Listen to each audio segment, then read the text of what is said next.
If you're looking to make a name for yourself in Rise of the Ronin, you're going to need the skills. And we mean that literally. Spending points in the game's skill tree is the only way to unlock certain techniques and abilities, many of which are crucial to fully exploring the world and surviving its many encounters. Here are the top 10 you should go after first. Before we rattle off our list, there are some important things to keep in mind. Number 1, half of the starting origins grant you one of the skills we're recommending here, so if you already have it, great, just go for the others. Second, some skills are unlocked via specific strength, dexterity, charm, and intellect points, rather than general skill points. You can earn all of these by completing quests, filling out your map, and consuming certain items. You will never lock yourself out of earning any of the abilities on this list. Speaking of, our first pick is Repel Arrows and Bullets from the Strength tree. You're going to need to master Rise of the Ronin's Counter-Spark maneuver one way or another, and this skill gives you a bonus for countering any shots fired at you. By default, deflecting bullets will ignite your blade, which not only looks super cool, but also adds fire damage to your strikes for a limited time. With this skill, you'll also send both bullets and arrows flying right back at the shooter. If you mess up while countering or get hurt in any way, you'll obviously need to heal. Therefore, you're going to want the Auto Life Recovery skill. While you're clearing bandit camps or engaged in active combat, you'll have to use medicine pills and other items to cure your wounds. But with this skill, it'll automatically replenish as you're exploring the world. It may seem silly that this doesn't happen by default, but hey, that's why we're recommending it. With that off your plate, you can focus on all the fun activities the open world has to offer. The next skill you'll want is Weaken Enemies, or Morale Down. Every time you clear an enemy camp and restore public order, you'll encounter both regular and formidable foes. Depending on the layout of the bandit camp, you'll end up facing some of those tougher enemies before you whittle down the others. That's where this skill comes into play. For every formidable foe you kill, every other bad guy in the camp gets weaker. This is a big boost for clearing out bandits, especially as the game goes on and their hideouts get more and more elaborate. Moving on to the dexterity skills, the first one you'll want to grab is Rapid Assassinations.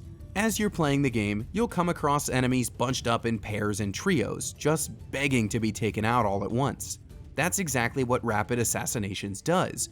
Get the drop on those thugs, and you'll be able to one-shot a bunch of them in one fell swoop. While you can't kill formidable foes in the same way, you can still chain this into a free critical attack.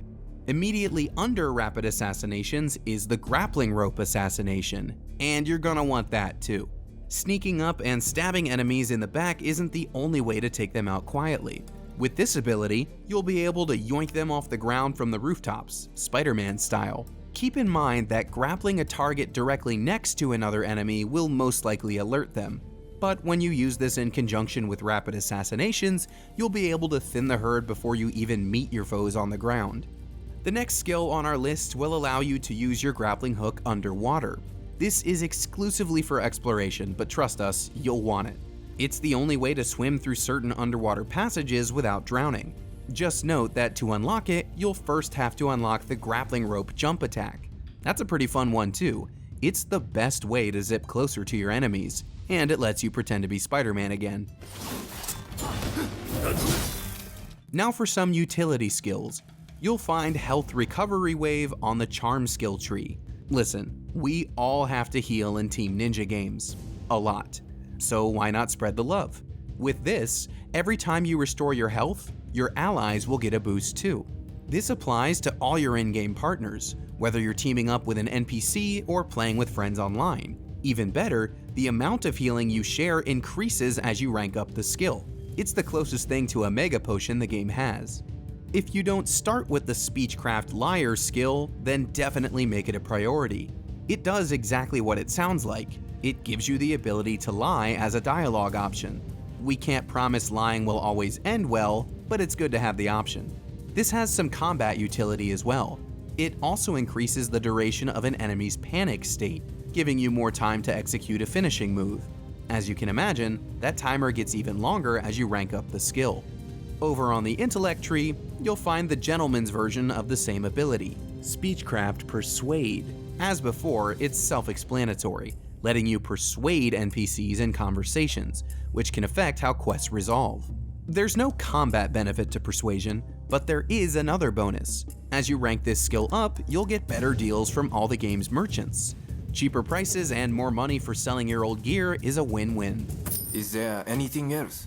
Lastly, you'll want the ability to craft bolstering medicine. You can master fighting styles and counter sparks as much as you want, but using an item to boost your ki will always give you an edge. As with most skills on this list, you can rank this one up with more points for additional benefits. Initially, you'll only be able to craft base level medicine when visiting an apothecary, but at the second rank, you'll be able to make the really potent stuff.